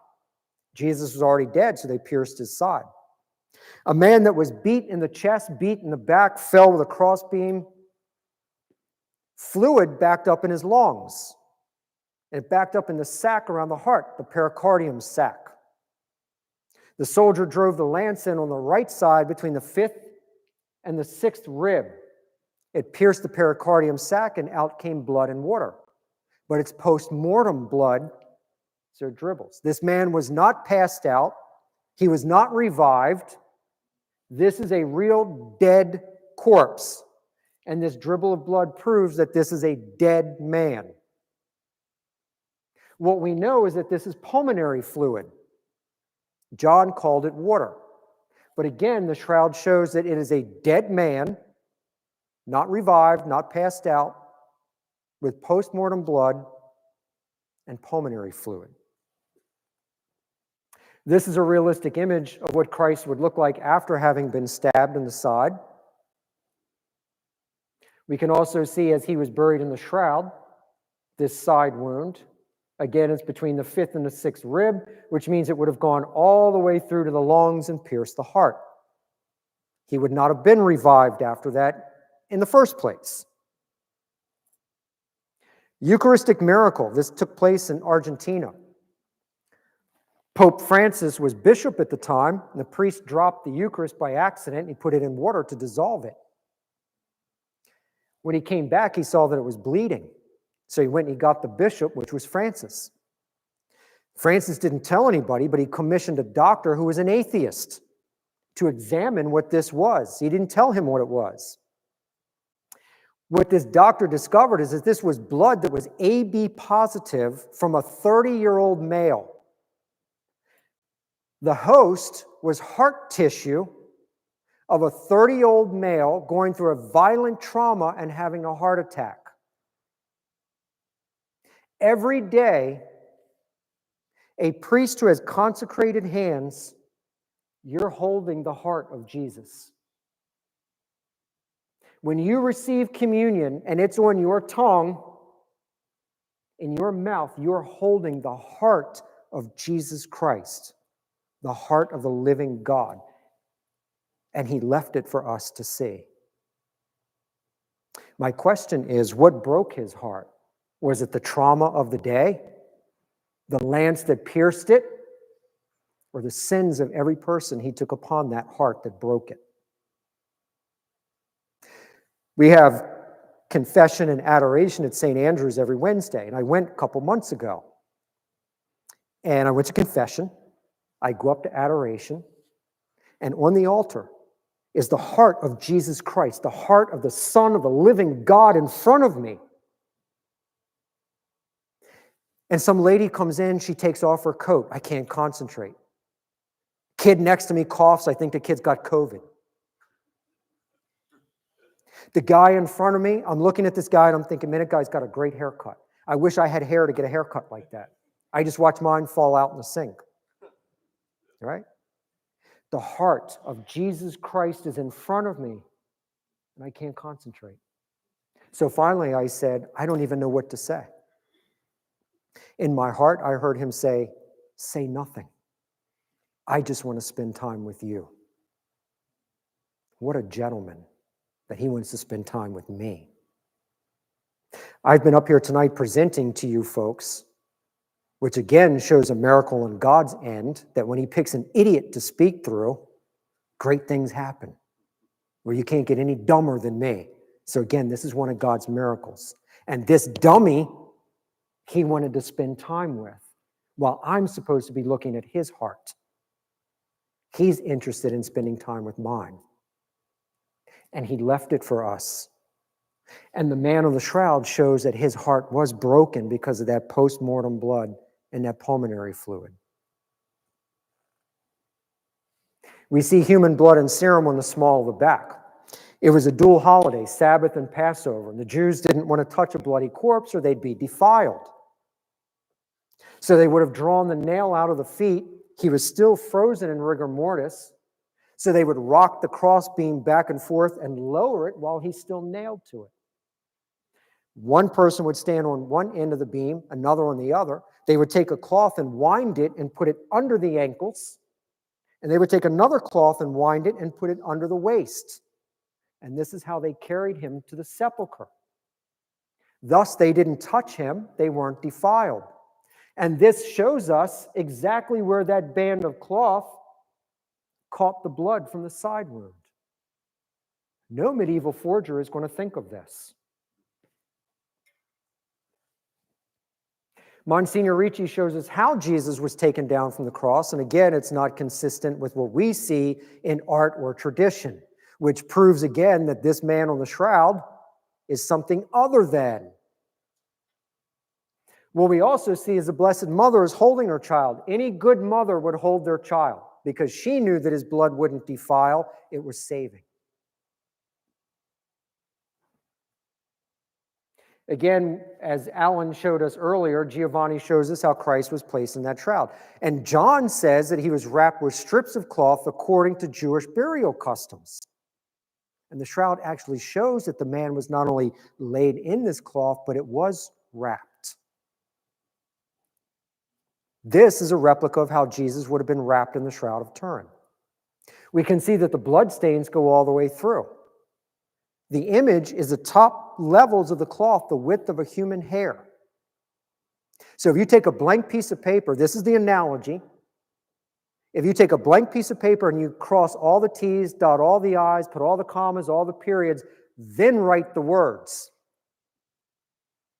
That's the Shroud of Turin. The blood and the wounds formed first before the image. Again, only God could do that. We see the rigor mortis had set in, the head is tilted forward. Again, the thorax is hyperextended because of trying to draw in air. The legs are bent, the left foot is flexed. This is an image of how Jesus would have been buried in the shroud. We get to the Siderium of Aviato. My wife makes fun of me because I don't pronounce Aviato correctly, but it's from Spain. You guys can laugh at me when I say things. Yeah, there you go. Go ahead and laugh. I don't say it correctly. There we go. Now I owe that guy money for laughing. This is the Siderium. This is a replica. It's a face cloth. It would have been used to cover his head after death. Just like we cover a corpse today. We take off our jacket or our shirt and we cover the head out of respect. Criminologists have come in and they've looked at this and they found that it's 60% pulmonary fluid, 40% blood. And it ran out of his nose and his mouth.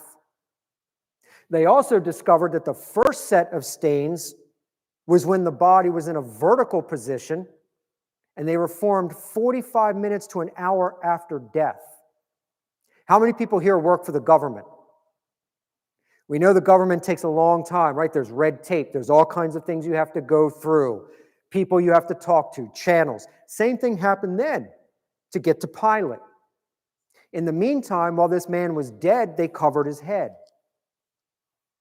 The second set of stains was when he was turned to the side as they were carrying him. The third set of stains was when the body was in a horizontal position.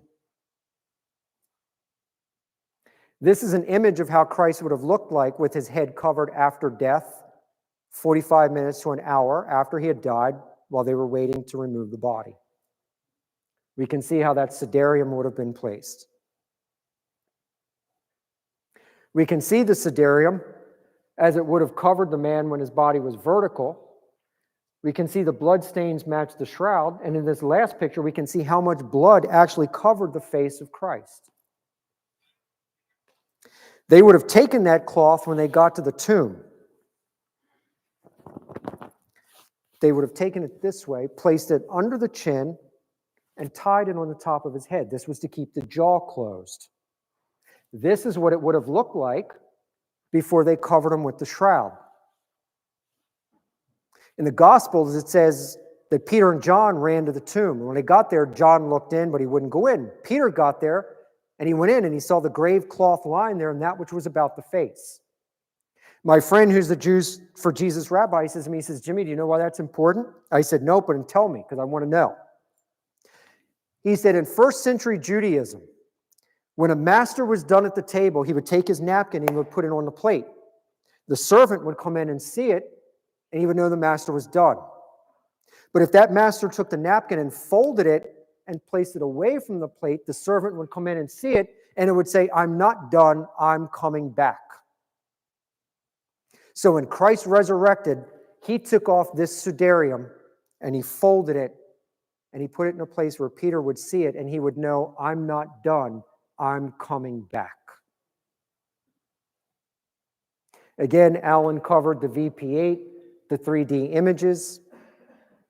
They were able to pull the images out. They could show the face that this person has 3D qualities because it shows the shroud actually covered a real dead human being. We took a photo of Pope Pius. We tried to give it a negative quality. We tried to make it 3D. We failed miserably. Because again, it's only something that God could do.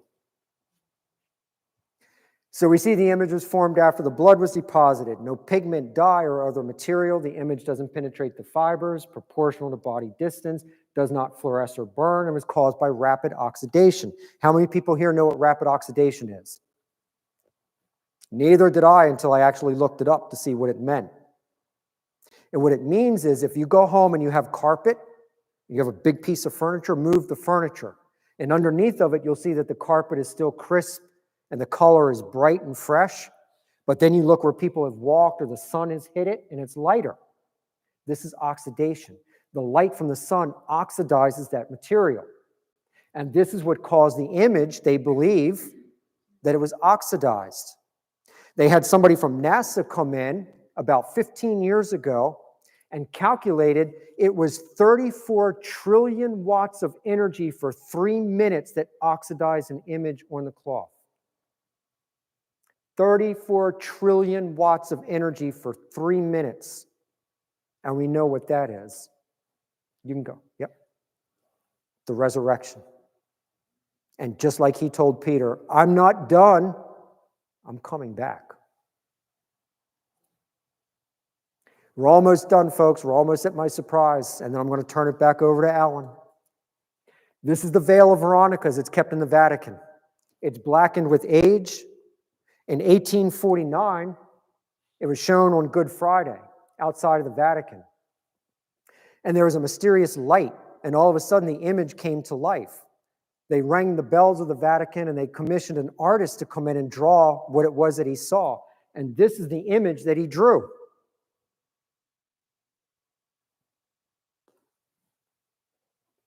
Saint Therese used that image for her devotion to the Holy Face. And Jesus said, whoever gazes upon me like the pious Veronica, you wipe my face with the blood, the sweat, and the tears. All we have to do is gaze at his face, and we make reparation. The veil of Menopella. The veil of Menopella is kept in Abruzzo, Italy. It goes all the way back to the 1st century.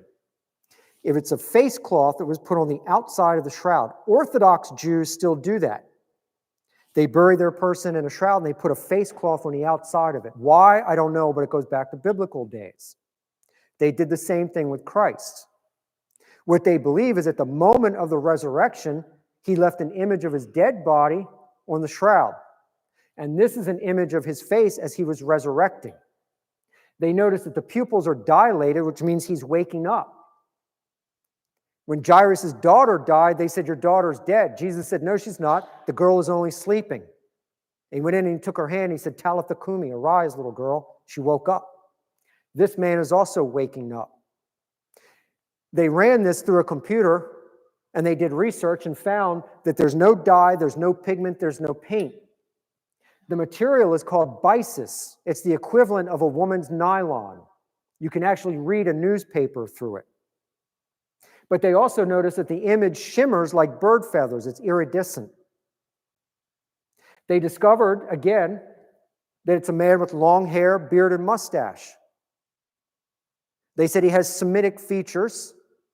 The hair is dark. The skin is an olive complexion. And the eyes are blue. It matches Our Lady of Guadalupe, because what they discovered is that this image doesn't penetrate the fibers, it actually hovers over the material. Just like Our Lady of Guadalupe doesn't penetrate the tilma, she hovers over it. Pope Benedict went in 2006 to see the Veil of Menopello, and when he came out, he said, I have seen the love that God has for his people through his Son.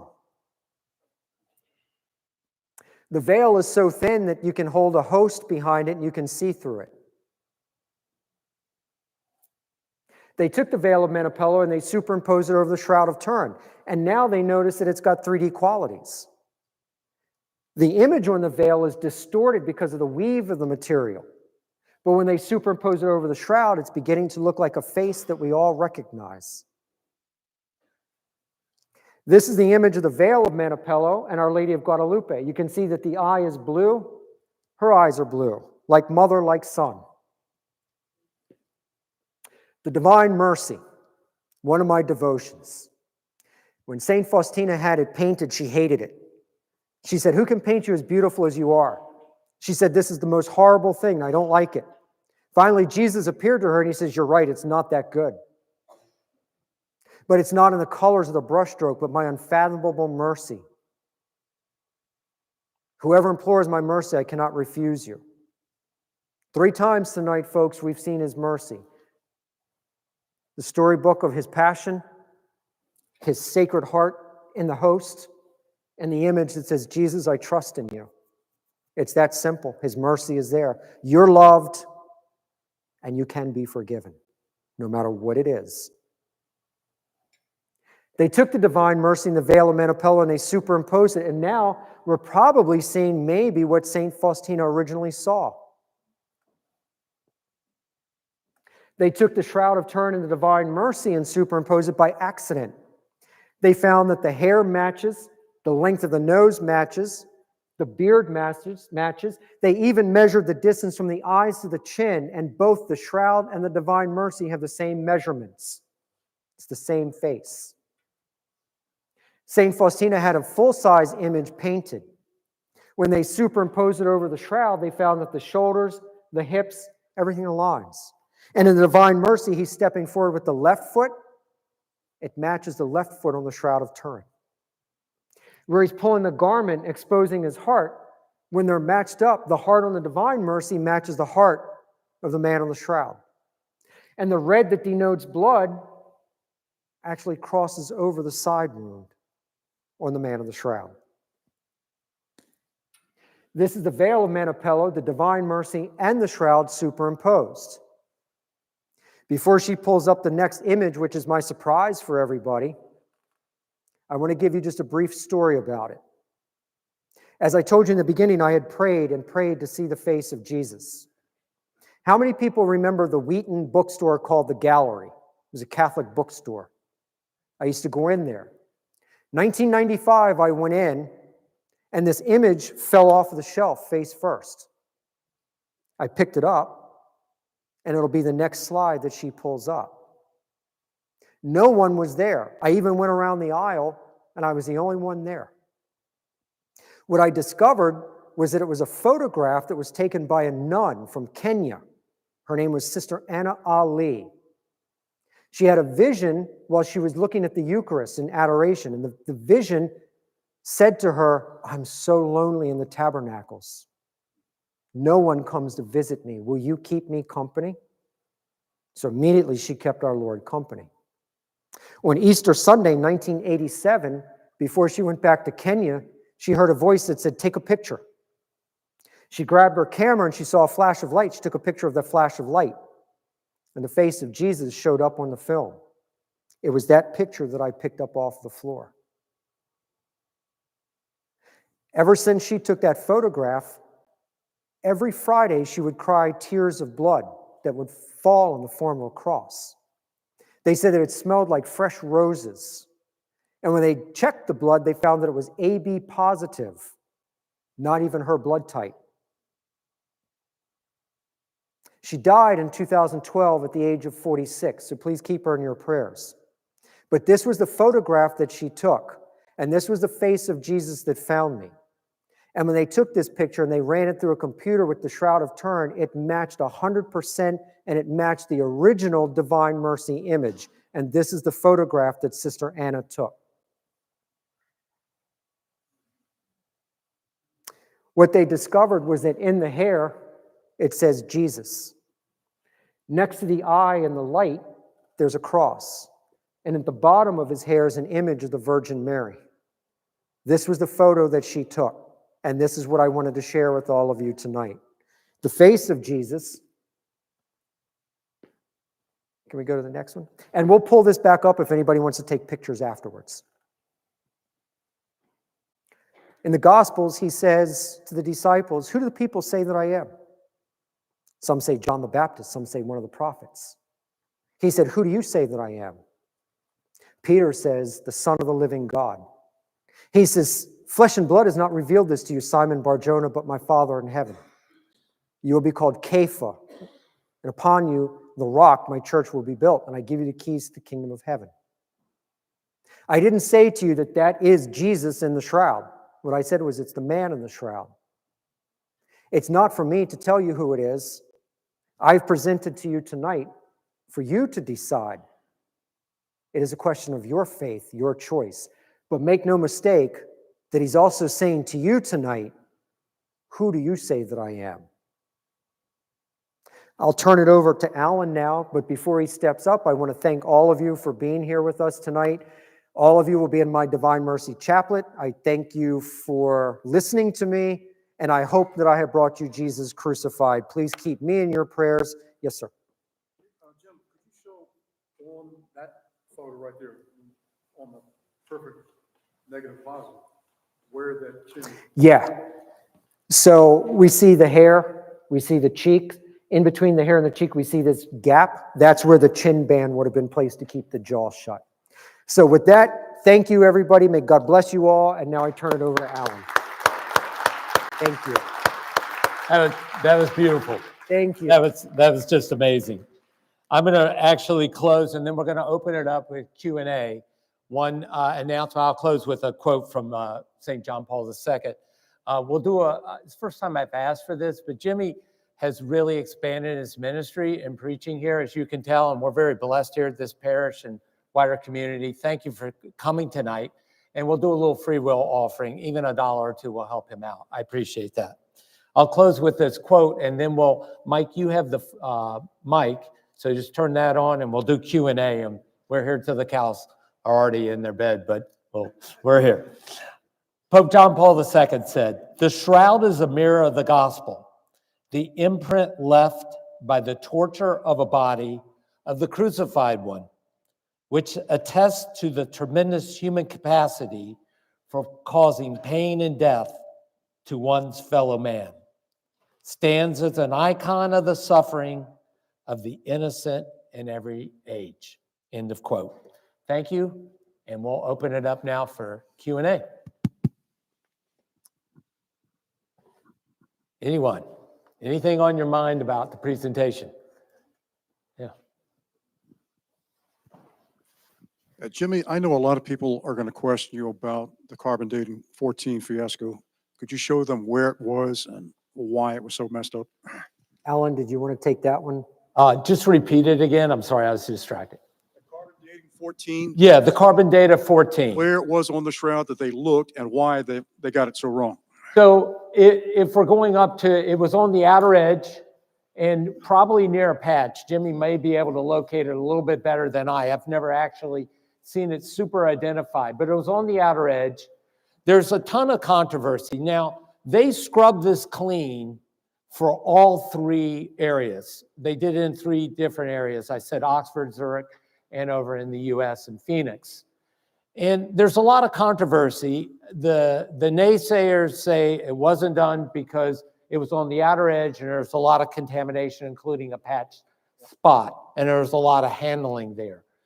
There's also the issue that well, just to go back, so the isotope carbon-12 is measured against the decomposition of the isotope of carbon-14.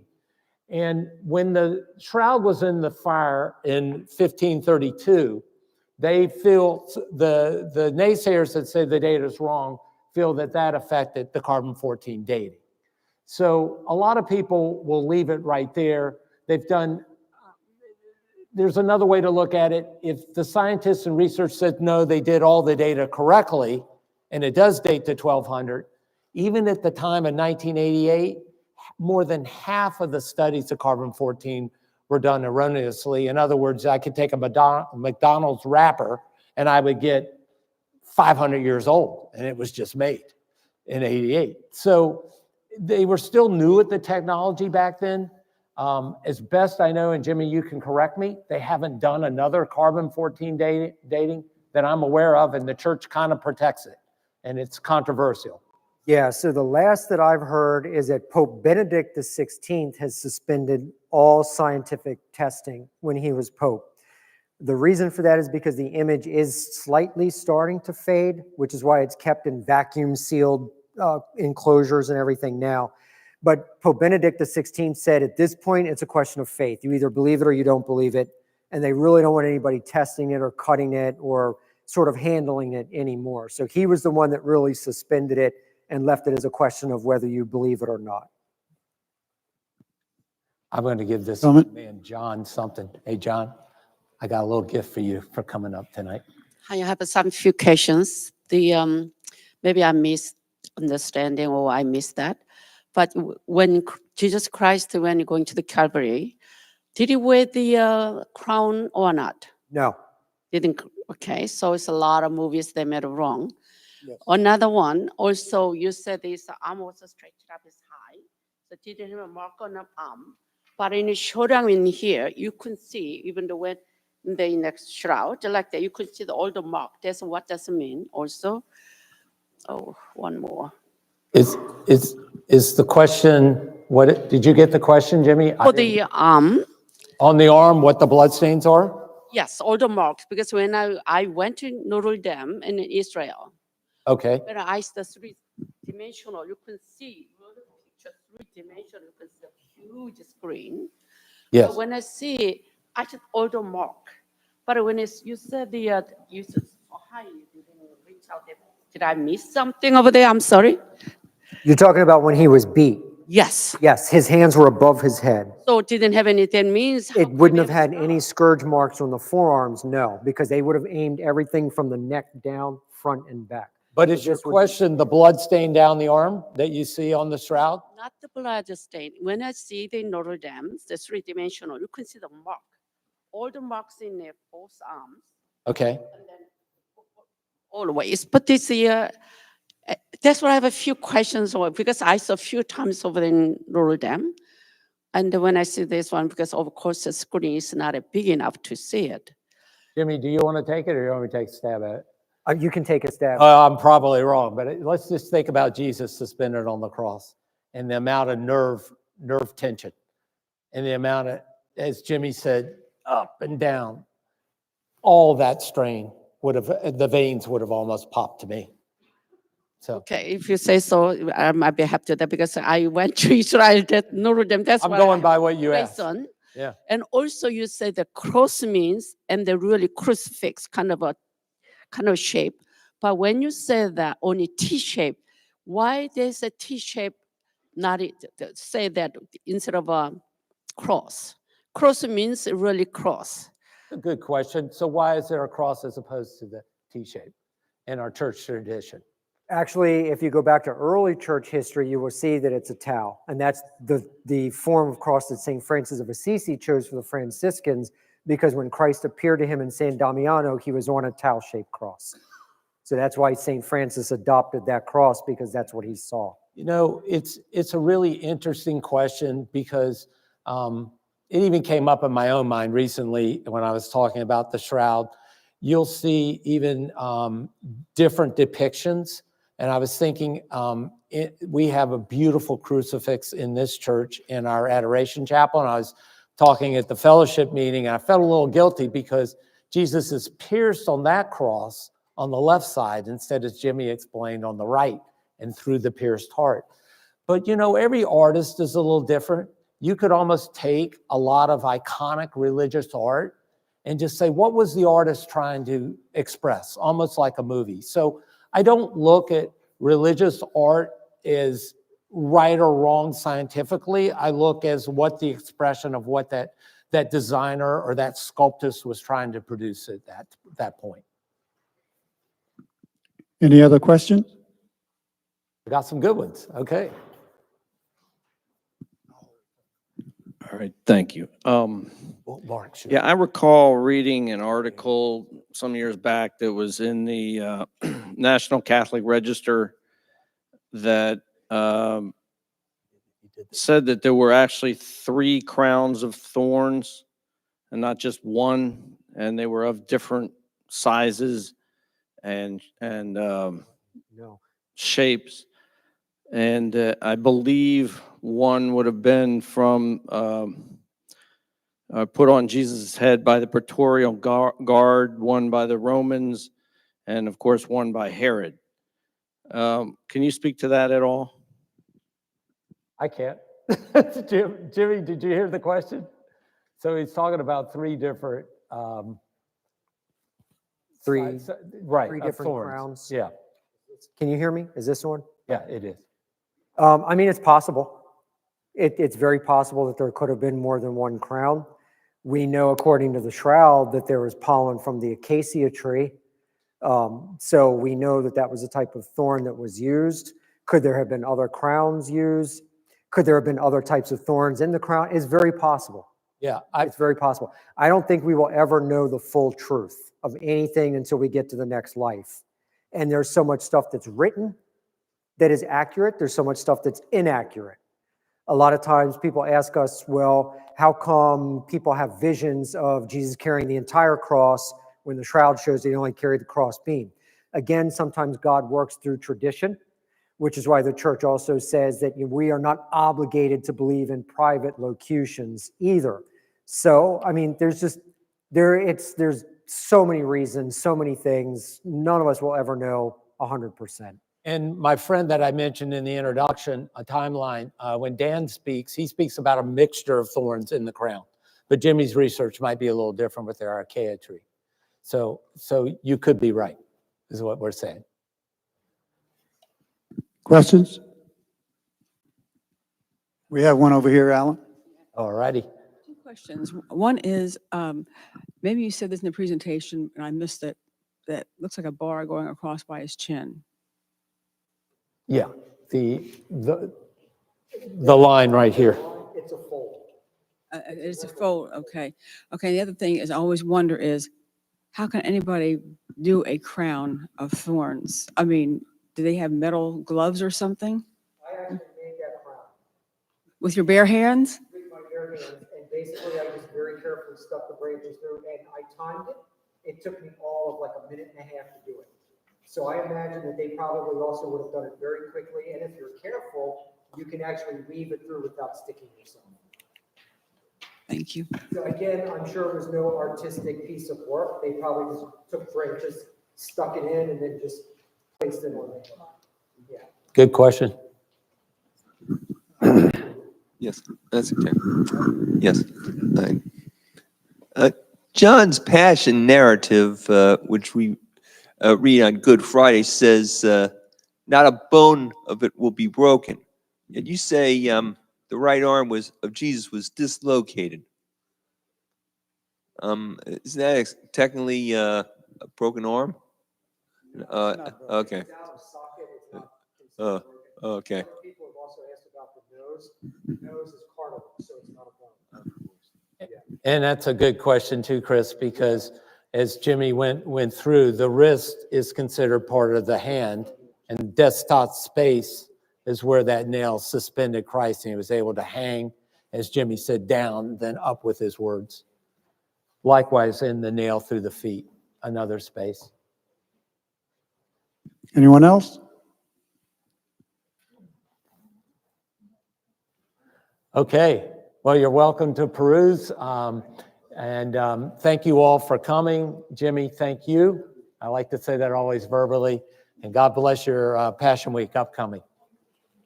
Thank you, everybody. Thank you.